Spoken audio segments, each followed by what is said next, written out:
to discuss Green Mountain Power Business Initiative rebate as well as transportation, and to add an executive session under Title I VSA 313,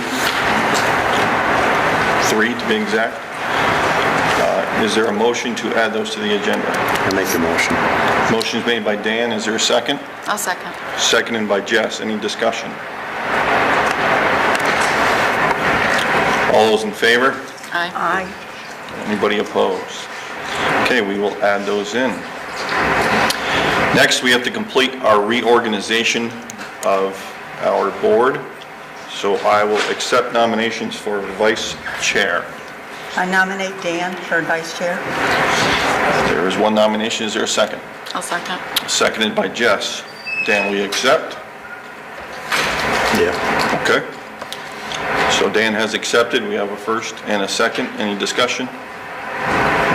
All those in favor? Aye. Anybody opposed? Okay, Dan is the vice chair. We have to elect a clerk. That is mostly a formality, but every now and then we have correspondence from the board, such as cards, letters, things like that, that the clerk will do. Do we have a nomination for clerk? I nominate Jess. We have a nomination for Jess, seconded by Dan. Jess, we accept. Yep. Any discussion? All those in favor? Aye. Anybody opposed? Okay, Jess will be the clerk. Thank you both. Next, we have procedures for executing contracts. This is to authorize the superintendent or his or her designee to execute on behalf of the school district purchase orders, agreements for consulting services, grant agreements, and other contracts arising affecting the routine operation of the Arlington School District. The superintendent or designee shall not execute any contracts resulting from a public bid process, any employment agreements, and any long-term contracts without the express authority from the board. Do we have a motion to approve that? So moved. Made by Jess. Is there a second? Second. Second by Terry. Discussion? Yeah, how is this different from what it was before, isn't it? It is not. We just have to do this every year. Okay. Any other discussion? All those in favor? Aye. Anybody opposed? Next is to authorize the chair and the vice chair to approve off-cycle warrants. These are done by email and e-sign. So is there a motion to I'll authorize? make a motion. Second. Motion made by Terry, seconded by Jess. Any discussion? All those in favor? Aye. Anybody opposed? Okay, and that concludes the reorganization portion of our meeting. Next, we have public comments. Is there any public comments? Yes, sir. The great building wasn't on the agenda. We just put it on the agenda. That is on the, okay. That's a part of the, I believe that's part of the Green Mountain Business. Any other public comments? Okay, hearing none. We're moving on to operations. You are up, Ms. Hall. Hi guys, how are you? So I have two things to go over. One is an enhanced incentive agreement through Green Mountain Power. They have increased, we originally anticipated them providing a $3,000 rebate for each bus. They will be providing $9,300 per bus plus $10,000 per electric charger. So it's going to be an additional $80,000 that'll help cover the costs of, installation and infrastructure. So I believe it's in your packet, and I was wondering if I could please ask for a motion to accept the terms of the rebate as stated in the agreement attached in your packet. Just, and I'm sure you haven't had a chance to look at it, but basically it says, you buy bus, we give you money, but we have to buy the buses first. I have a question. I don't know if it totally pertains to that, but I just wondering with all the federal cuts, is this going to affect these buses at all? No, that's a great question. I have been asking that on a daily basis, and terrified of the answer every day. But they just released, we are in the third round of this program. They did halt the second round and the third round. They did just release last week when we met Thursday, the second round, so that's going through. And everyone I've been talking to at the federal level says they do not foresee this being eliminated because it was a pre-existing agreement, and we got everything in ahead of time. I understand that, but so what you're saying is you're not 100% sure, right? Nope. Okay. Not 100% sure. And what about the last time we talked, the people that were doing it for us, or the bus people, they were going to hopefully get more money? How's that going? Yeah, so now it was the IRS, being able to rely on the IRS, not because the funding for this is through the EPA and the IRS. So one of the things we were concerned about is the IRS saying, oh, well, too bad, even though we have an existing agreement, and we haven't had any indication that they're going to pull that funding yet. Did they answer your question, Dan? Yeah. How much was that funding needed? It was, off the top of my head, I can pull it up.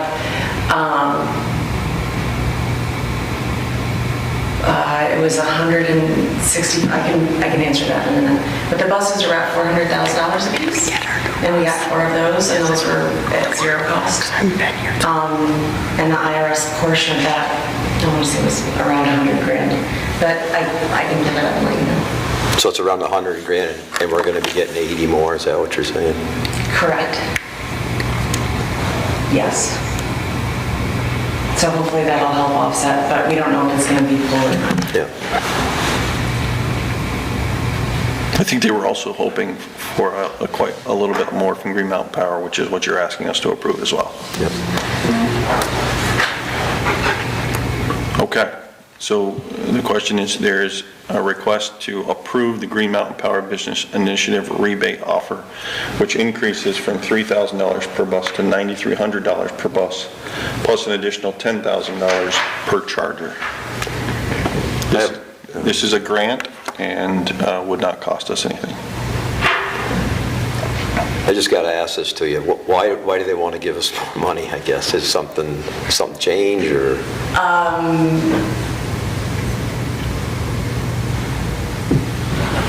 So they want to support incentivizing this. The legislature has also mandated that the utilities go through and do anything possible to reduce oil usage or fossil fuel usage. And so they not only are they mandated by the state to help us do this, they also have a vested interest in selling us electricity in the future. We also, one of the very first things, when I very first started, we talked about was the curtailable load rider. That we put on the way that Arlington School District pays for their electricity is on rate 65, and you can either sign up for flexible load management, meaning that you can try to match your electrical use in your buildings to the grid. So when the grid hits peak, you work very closely with the utility about shutting things off, and not only is that laborious, it's also kind of labor intensive, right? With JP, you get an email every day, hey, you need to turn off the fans, you need to turn off the HRV or whatever it is. What we signed up was for the curtailable load rider because of the rate we're on. Peak demand in the New England grid usually is in the afternoon and evening. And if we agreed with the curtailable load rider, and we said to the utility, during peak demands, we are going to reduce our usage in the afternoon. Yeah, I understand all that because I've done it. But we automatically stop using electricity when students leave. So we're just taking advantage of legislation and we literally don't have to do anything.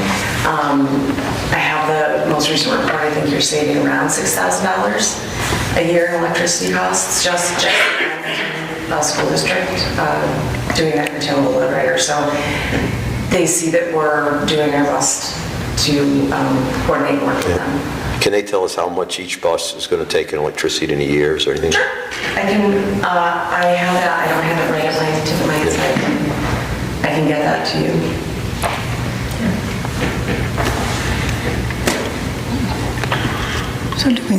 motion. We need a motion to accept the Green Mountain Power Business Initiative rebate offer.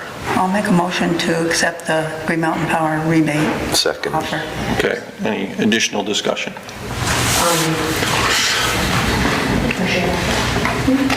I can send it after, yeah. The other idea, just to answer your question on an Epic Turbo Bag, and if I think they have extra money to give us, I bother them for it until they give it to me. So there's that. Okay, any further discussion on the Green Mountain Power? All those in favor? Aye. Anybody opposed? Okay, looks like you have the approval on that. Next is a transportation discussion. Actually, we do have some, you have some updates or requests for projects to create, to allow this. Is that a part of the transportation discussion? Yep, so I wanted to give you an update on the infrastructure to support these, and then where we are with the buses in general. So I'm just going to go quickly through my notes. The new diesel bus is here, it was delivered, the bus is now registered and insured. We just got the US DOT numbers. We have the piece of paper saying we have the number. The stickers are in the mail, so we should be able to get that relatively soon so that we can use the buses across state lines. So that's taken care of. January 14th, we did start the initiative to go to 3 bus routes. That has been going well. I've been working with Dan. We've been meeting on a weekly basis to go over any questions or concerns, and our transportation team has been helping us understand different anomalies, like why there's more ridership in the afternoon than in the mornings. Now I know that runners' pairs drop them off more prevalently in the morning.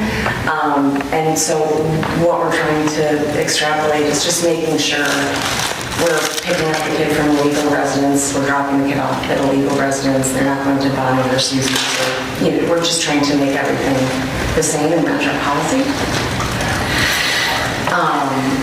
So as far as the EV buses, the manufacturing, they're supposed to be manufactured in April with a May delivery, as long as, again, the funding doesn't get pulled.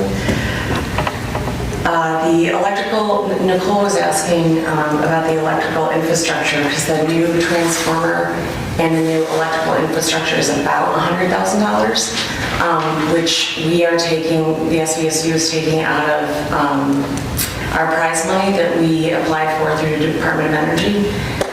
So we were awarded and recipient of the first phase and the second phase, which is about $150,000, and 100 of that is going to be for the infrastructure for the buses. So we got that taken care of. Thank you for delivering the check, Kendall. The charging infrastructure is where the great building presently resides. It's adjacent to the transformer and associated electrical service infrastructure. In partnership with Green Mountain Power and the electric bus company and our transportation team, we determined that that's the best location for that. And so that's, again, where we're going to send a new pole. We do need to take the gray building down before April 1st. And this conversation, I'd like to see how fast you want to go through means and methods for doing that. The bus chargers are ready to ship, and we need to find a location to house those. And, yeah. Okay. When you say the transformer, how long is that going to take to put in? Do you have any idea? I mean, we just bought a brand new transformer where I work. It's been a year now. They've been telling us they're putting it in Green Mountain Power. Yeah, no. So they needed the check first. And so we got them the check. The pole is no big deal. Yes, they're planning on that.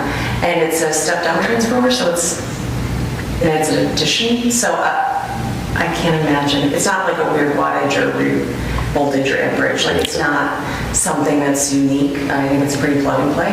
But I can get an update if you'd like.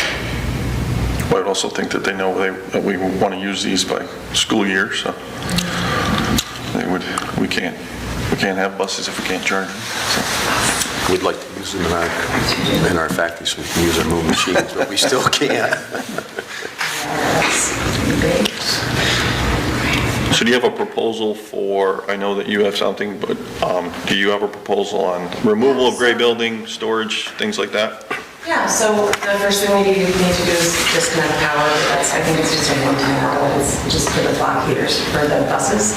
And our time has shortened. We originally talked about getting a dumpster and picking away, throwing things away, and organizing. That window has shifted, right? But in collaboration with the other directors in the SVSU, we have manpower, we have vehicles. Regardless of who takes it down, we have, there'll be transfer station fees for the debris. But I'm confident that we can get it done with in-house staff and not cost any money. So that's my intent. So when you say take it down, are you saying totally dismantle? That's sad, because that was my 5th and 6th grade classroom. That was up at this, we've moved it twice at least. The gray building? The gray, just the shed, just not the red building. Not the red building. Right. Gray building. It's just a, So not the music box. no, no. Now, it's the one just next to that, so the... Okay, I'm good with that Oh, then. yeah, just to finish my thought, there's slate on the roof that we can salvage and keep for the slate elevation here on the main building. Well, and there's a lot of debris in that building that we could make go away. And my sense is that we can find homes for what's in there in both the red building and the wastewater treatment plant if we went through and organized and cleaned stuff out. So that is my recommendation. I have a different thought on that whole process. Okay, go ahead. So I did contact 2 contractors locally about coming in with an excavator, taking the building down, gone off-site. That would also include removing the foundation, which there are 4-foot frost walls and a slab in there, because we can't pour another slab over top of that slab. It's only going to break. And to remove the 4-foot frost walls, you're going to need an excavator. Got one quote in at $2,500, which I passed along to you guys. The other one was for $1,400. That is the building down. Anything that we don't want is left in the building, and it is all gone. Besides that, there's a lot of equipment in there that is gas-powered, propane, the grill, all that sort of stuff that we don't have another home for right now. So we are going to need some sort of storage for that. Holly mentioned the wastewater plant. We had the EPA and the state regulator down about 6 weeks ago, who kind of had a little fit with the amount of stuff that was in the water plant right now. So I have been picking away. I've got a huge pile of garbage to go out. I just took the sander out of the truck, so I will be starting to transport that to either the dump or our dumpsters, what will fit in the dumpsters. So as far as storage goes, some things may be able to go into the red building and the 2 back offices that we're not using, but a good majority of it needs a new home. And without, I talked about doing a Connex box. I have looked up at Home Depot for a small metal shed. There's a couple that are $800, but we got to put a pad on a wooden base underneath them. So, and I have not got that priced out. But for about $2,400, we could bring in a Connex for 6 months. Take the building down and move all the files out of the red building back up here downstairs. So that those are all student records that are down there. It was $2,400. So that would be my suggestion. Now we're not climbing around on the building with board slate and everything else trying to get it down. It's gone, and we don't have to do anything. The foundation and the slab are gone, and they will bring gravel in and level the area so that it is ready to go for the new infrastructure for the electric buses. Eventually the hope is to eventually, I'm not saying right away, to have some type of bus garage there. So it would behoove us at some point to have that slab removed anyways, is that Yeah, accurate? so the frost walls for this phase, the frost walls can remain. It's not in the way of anything, which is, By the drawing, it's going to be right in the way. So- The whole back corner is going to be in the way well, because of where the buses are going to be parked, which will be right through where the concrete is now. okay. For the bus. I mean, just looking at everything that I've seen, I Yeah. think it's going to be a problem. The contractor installer does not share that opinion, but, you know, we're all here to have a conversation. My sense with a lot of the gas-powered stuff, if you look in the wastewater treatment plant, there's, like the old transportation desk where you guys used to have to sit right, no bathroom, that's not used any longer. There's boxes of leftover stuff from sports events, you know, goggles and, not goggles, but anyway, shoes and hats and mittens.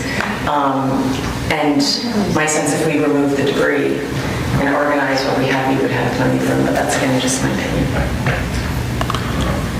Well, how about we break this down into two sections? One, removal of building. What is the pleasure of the board? Looks like would cost Arlington School District $1,400 to have it removed, or free to just have the building taken down, but not the concrete slab that eventually is going to have to come out anyways. I would go with the $1,400. Get it done and have it ready to go. When you say it's going to have to be taken down, or the cement slab, she's saying it doesn't have to go down. It's not gonna be. Right in now, but eventually is going to have to come out. Am I accurate in that statement? Eventually, yeah, absolutely. okay. But anything at grade right now, just anything below grade, rather, is not really the phase one contractor.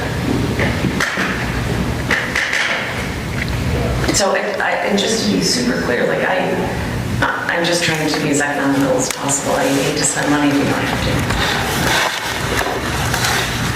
to. Are you thinking that the grant would, if there is a grant for a future building, that would pay for the removal of that slab?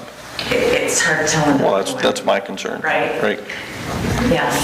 So, I guess in my opinion, we're looking at a pretty cheap thing right now for the district to just have it done and out of the way.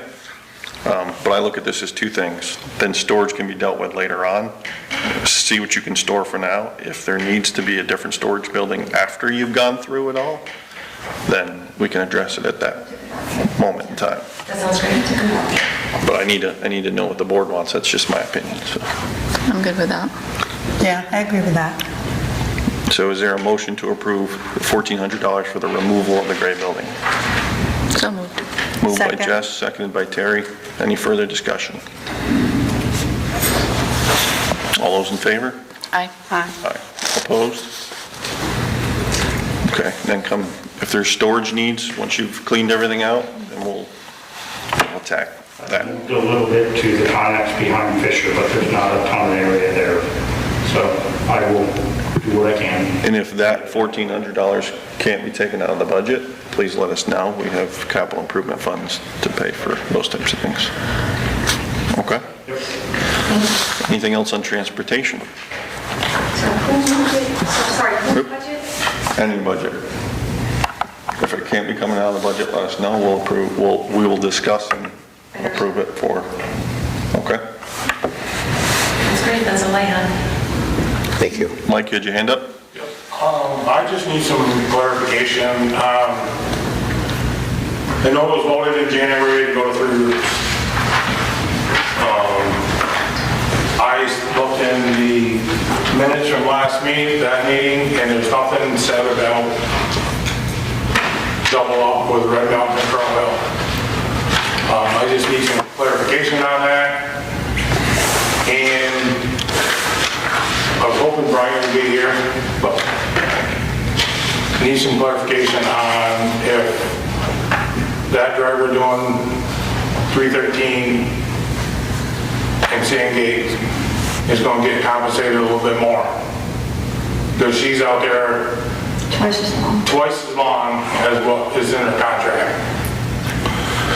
So, just for clarifications, I mean, you brought this up in public, so we'll walk down that road in public if that's what you want. No, I'm just trying to get, because I've seen nothing in writing. So you're right. So currently you get approximately $53 a run, is that accurate? Yeah, 53 and change. What has been occurring is you put in for twice as much, which would be $106-ish per that double up, is that accurate? But you're doing 2 runs. I understand that. How much time does that 2 runs take?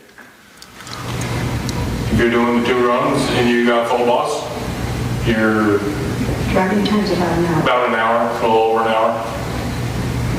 Okay, so you're asking the taxpayers to pay $106 an hour.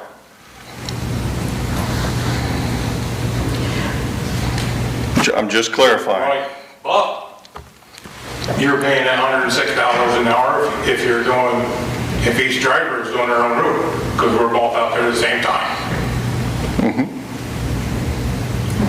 But we reduced the number of routes, is that correct? Right, but if Yes. her route is 313 Sandgate now,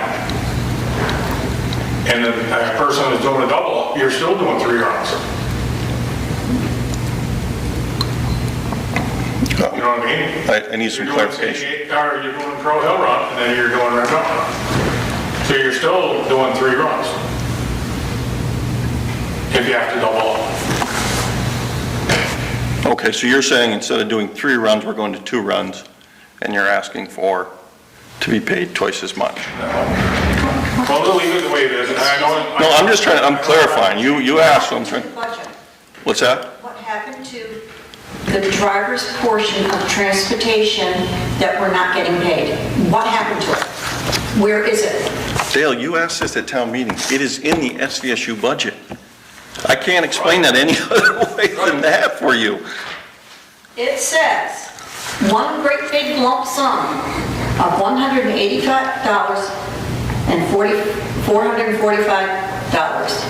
$180,000. What does that include? It just says transportation.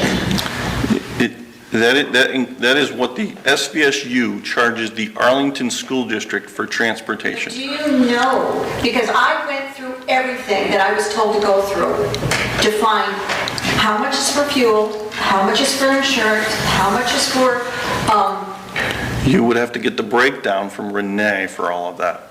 I'm writing this down, I'm writing down the question right now. So I heard you'd like the breakdown the of... breakdown. The budget that was approved for the school year that we're working in right now. How many bus drivers for the town of Arlington, for Arlington School District was in that budget? Was it 1 driver to be paid, 2 drivers to be paid, or 3 drivers to be paid? Sandgate is totally different.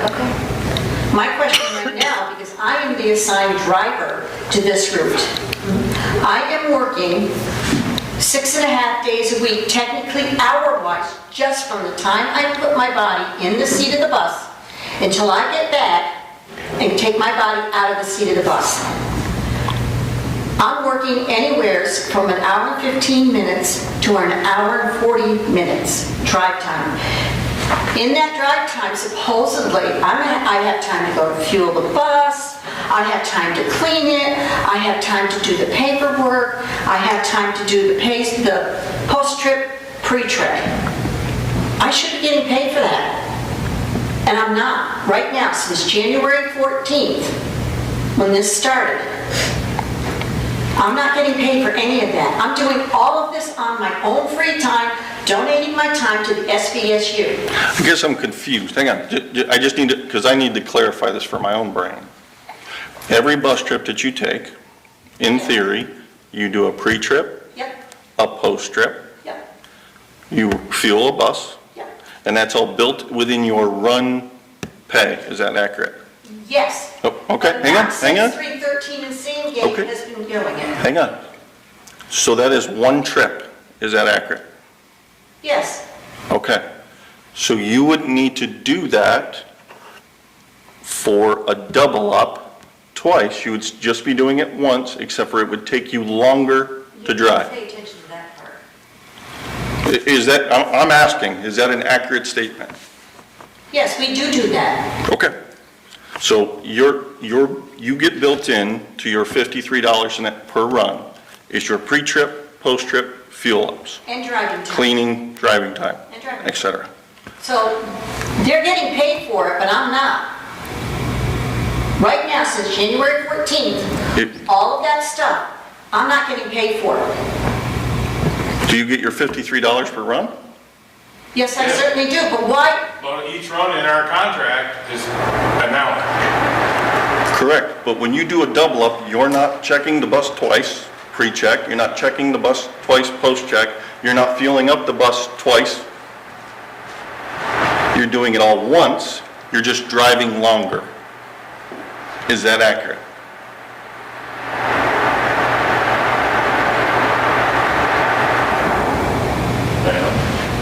Yeah, you're doing all that, but you're still over the hour. Okay, so what I'm saying is would it be fair to ask us for equal compensation if you're only doing those things one time,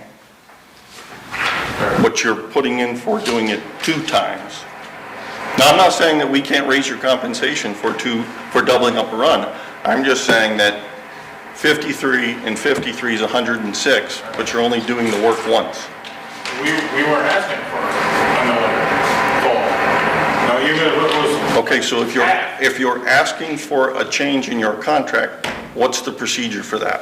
No, I've never been told. You would have to request to negotiate it into your contract through the board and your union. I don't think I can spend the rest of the school year donating all these hours that I'm driving and not getting paid for it.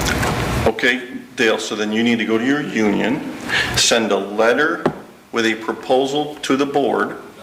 The board will then meet with you, and we will do that. We just did it for the teachers. We just raised their pay from 38 to 45 for their committee work and gave them retro pay. Okay, so initially, we weren't told that. But I think the board should be aware that I'm out there, I'm the assigned driver to this route. I leave the school at 6:50 in the morning, I don't get back until 5 after 8. I drive twice as long as they do. And I'm hoping that when you do consider this, that I get compensated for some of this time. We'll get a meeting with Brian and. Like, those meetings have already happened with Brian on 2 occasions. So just for, We've met with Brian twice already. And he is not. So I don't want the board to think that there haven't been already meetings. There have already been meetings with Brian, and he has been meeting with HR and Mike. yeah, so what I'm saying is there has to be a formal request from you. Brian gave me an acronym the other day that he said that's what we would have to do. But I can't remember what he. It's essentially, you have to give a formal request in writing to the board to alter or change your contract. Like, we just can't carte blanche do that. You know, if we start doing that, then everybody's gonna wanna do that. Okay, that's the process you have to take. And then the board has to discuss it, talk to everybody involved, and then advise. I can tell you one, that the last thing, Jess and I were the negotiators for the teacher contract, so she and I got together and worked out that addendum to the contract with the teachers. Is there negotiations in progress right now, the new contract that's starting July 1st of 2025? I can tell you that the teachers are, I'm not on the support staff one. And Mike has not been invited. I just messaged, because Jess Pendleton, I guess, is taking over, and I told her that I want to be on when we do negotiation. Who took over? Jessica Pendleton. She took over for Carrie. Yeah, so you're gonna, that's separate though. That's a new contract, If you're requesting to change your existing contract, there's a formal process for that. I'm losing a lot of money for my time. And I don't care where it comes from, I want it in writing on the double up. If we can't do double ups anymore, then I want it in writing. I don't care who it comes from. Well, I mean, we can make a motion right now, but it probably wouldn't be in your favor, because it's not the formal right way to do it. Right. I'm just saying, I'll get with Brian, because he said he was gonna be here tonight. I'll get with him and do what we need to do through him. And there has to be a proposal that goes along with that. It can't just be that, well, we want double the pay. There has to be a legitimate proposal that comes along with that. We have to tell them the reason why we're requesting it. Any other questions? Transportation stuff? And the new bus is here and it's on the road. Terrific. Rich, you had your hand up. Can I? You absolutely can. Okay. For example, or question first, you have Arlington School District and Sandgate School District. A year ago, about this time, Sandgate bus quit. Hasn't been replaced, can't be repaired because of the cost. So Arlington has been providing a bus, a driver, fuel, everything that goes along with that, using Arlington buses for Sandgate School District as well as Arlington. Is Sandgate compensating Arlington for that? So if we worked as distinct, separate district, and Arlington only paid for Arlington buses, and Sandgate only paid for Sandgate buses, then we would have to do that. But how it works now is everything goes through the SVSU. All transportation goes into SVSU, okay? SVSU then gives us an assessment based on a formula per student, things like that. So really, if anything, it's SVSU that's eating some of that cost if they don't have a bus and things like that. So we don't pay, like SVSU doesn't charge us to have a bus driver. You know, they don't charge us to have a bus. They look at it as transportation costs us X amount of dollars. Your portion of it is Y, your portion of it is Z, and we all pay our portion of it now. The way it used to be was Arlington paid for Arlington's, Sandgate paid for Sandgate's. But when we joined the SVSU, it all came under one assessment, so we only pay a portion. So if you look at our transportation assessment, it's in our favor, I believe. So it actually, we pay less for transportation under SVSU than we did if we're just Arlington. So when Sandgate gets their new electric bus, who will be driving that bus? It'll have to be one of the bus drivers. That's why you're all paid through SVSU. So in that case, then it'll be back to two runs. It'll be back to a 313 run and a separate Sandgate run. Potentially. Or it could be just two Arlington, one Sandgate. Okay. Yeah. Now, for example, last week I did the 313 and the Sandgate run. Prior to that, I did the 313 and the Sandgate run. And going back, I don't know, couldn't tell you how many years, I got paid to do the 313 run and the Sandgate run as one run. Yep. So Monday night, well, I put my timesheet in, it was approved, and Monday night, Mike said, they just pulled 2 of your runs. And I said, what do you mean? He said, you're not getting paid for a double run. And I said, well, I haven't seen anything like that. I mean, I have received nothing, email-wise or communication-wise on that. So in this paycheck, I lost 2 runs that I thought I was going to have. Yeah, so the best thing I can tell you is I don't believe the board knew that we were compensating for 2 full runs when you went out on one trip. And that was since brought to the board's attention, and of course that doesn't seem right for some of the reasons I just spoke about, right? I'm not saying you shouldn't be compensated more, but compensating for 2 full runs, I don't think quite sits well with the board, who has to protect the taxpayers' dollars. Okay? My thing is that I didn't know anything Yep. about that, and for 15 years or 18 years or whatever, back then we got a check from Sandgate, Yep. check from Arlington to do the double up. So Yep. all of a sudden, okay, that doesn't seem fair that without me knowing this, never received anything to say this is going to happen. I didn't think that, but I don't think that's fair. Nope, you're right. Someone should have communicated that to you. You're absolutely right. Absolutely right. Yep. But, and I do understand more now, and you even said it the other night, the town meeting about the assessment of SPSU and so forth, so. It's a whole different way of doing business, which I think, although there's some angst and some growing pains with all this, it actually costs Arlington less money in the long run in that section. There seems to be a lot more headaches in the transportation or misunderstanding. You know, we will work our way through them, as you know. I'm sorry? We will work our way through them, as you know. Oh, yeah. Thank you. Yep. I didn't mean to open a can of worms, but I'm just trying to keep my drivers happy so they don't leave. Yep. Hey, Dale, you had another question? I'm looking at the Arlington School District total expenditures for the new school year. It says 31,000, it says transportation, $31,740. Because it's Arlington School District, that is what the drivers are paid No. for doing sports runs and field trips. Because we now it's separated. So Yep. what is that transportation, the use of the bus and paying for the drivers? It's probably both, yes. For field trips and sports runs? Correct.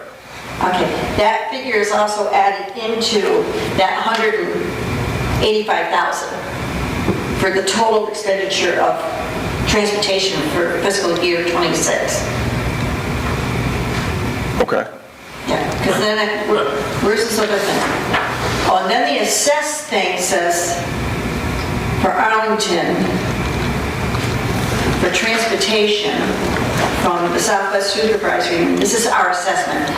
It just says transportation 153,705. So if you add this, the 153 and the 31 together, it comes up to that 185. Okay, so I got that tracked the right way in my mind anyway. Good. Okay. Good.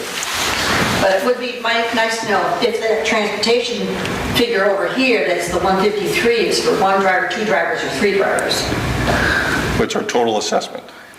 It's our total cost that Yeah, they're I charging. know, I realize that, but I'm just wondering, if, did they include 3 bus drivers? I would suspect that they have included the way it was, because we haven't officially made a change. We are experimenting with this, but we haven't officially made a change. If it turns out that this is the way we go, then there will be a savings for us that will be then go into a surplus amount at the end of the year, and then the budget will be reduced by that amount of money Because they also, next fiscal year. They also assess Sandgate $30,000 for transportation, which seems an awful lot, but maybe not. To operate a bus and have a bus driver, I don't think that's a lot of money. Because that's including That would have cost to operate a fuel, bus. Yep. insurance, driver. Yeah, and when you think about a person's insurance, costs us probably, with a family plan, over $40,000 a year. That's just their insurance. Now you have their salaries, their taxes. That's just a person, let alone a bus, the maintenance on the bus, the gas for the When I figure salaries, I'm figuring the benefits, the insurance, and the social security, the SB, blah, blah, blah, blah, and all that. Yeah, so I know $30,000, definitely not a lot, No, so. yeah, I guess in the end. But how, never mind, Anything else? never mind. Terrific. Moving on to finance, we have none for finance. And next, we have a principal's report. You're the only principal. I will start with some Fisher news. It's been a while since we have met, so I'll just pare it down a little bit. We've been doing a lot of celebrating. We celebrated our 100th day of school back on February 7th in both buildings. We had, you can still see 100 reasons why we love AMHS. We had things at Fisher. We've celebrated Read Across America with the Lions Club. We had parent guest readers, and we had birthday cake to celebrate Dr. Seuss's birthday at the very end of the day. So we thank the Lions Club and our parent guest readers for joining us. We, on February 10th, hosted Cultures Night here at the high school. Very well attended by the community, and the kids did a great job with their performances. And we today finished our last day of half-day GIST season, and we have participated in a number of professional development activities. Today, here at the high school, we did some training with the Vermont State Police. Fisher did some integrating regulation for educators, and we were participating in that 6-week session.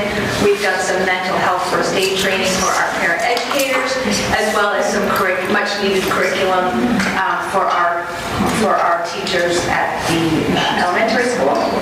Our pre-K applications are out and being accepted for next school year for any child turning 3 by the first day of school. Our high school kids have returned from Quebec. They did a trip to Quebec and had a great time. If you follow our Facebook page, you saw some pictures. They did some snow. They did say the weather was very similar to here. They were hoping for something different, but that's not what they got. Do we have to pay a tariff to get them back, or? Yeah. And our kids next week are going to Washington, D.C. on their trip. And it's March. So we are beginning our end of the year and next year kind of conversations. We are graduation planning, and we are doing our end of the year activities, which will look a little bit different this year, and I will get you more information. And over the last couple of Wednesdays here at the high school, we've been talking about scheduling and electives and how to make things look differently in applications to Southwest Tech, and making your Southwest Tech connect to your PLT. So all of those things are in the works. And then we had a great SU walkthrough last Friday to both schools. And yeah, we're just moving along, and it's the middle of March. Questions for Mrs. Lacoste? Yes, I have one. We talked last meeting, I think, last official meeting, about your new policy for absentee and being tardy and that stuff. You said it was too early to tell, and I was just wondering, I've heard from some teachers that they love it, I guess is what I should say. It's been a great addition. We have very few kids. I'm not sure if we have any second offenders at this point. So we've had maybe 5 or 6 kids who have had to do the half hour, but no second offenders. So you think it's gone very well? I think it's gone really well, and it just holds them a little bit more accountable to being here on time. We've also talked about, again, next year in creating the 2 start times. So like, even at the elementary school, 8:11 will be the tardy next year, so that 8:11 is the tardy across the district. So once I get the kids and the parents used to the 8:10, like be here before 8:10, then the tardy will be 8:11. So we're gonna do a little bit of change to arrival and dismissal for next year. I think that's very important. I mean, I just see it out in the business world so much now with these young kids. They just don't come on time, and a lot of them just say, well, I used to go to school late, it's no big deal. I think it's a very good idea. And the one thing I'll let you know is we just ended our winter season, and next meeting I will have all of the awards, but our winter athletes did some really amazing things. In the girls, as you know, went to Barrie on Monday night, and some of the seniors' awards are just coming out, and the seniors will participate in the senior game Saturday, March 22nd. But I will bring that information all to you next time for all the athletes. But we did do our spring kickoff meeting last night, and we have about 75 kids participating in the spring season. So we're pretty excited. Any other questions? Thank you. Okay, next we have the consent agenda, which is the minutes, warrants, retirements, leaves of absence, resignations, and nominations. We have minutes from the February 19th, 2025 meeting, January 23rd, 2025, January 8th, 2025. We have the warrants that were posted. We have no retirements, no leave of absences. All those in favor? Aye. Aye. Any opposed?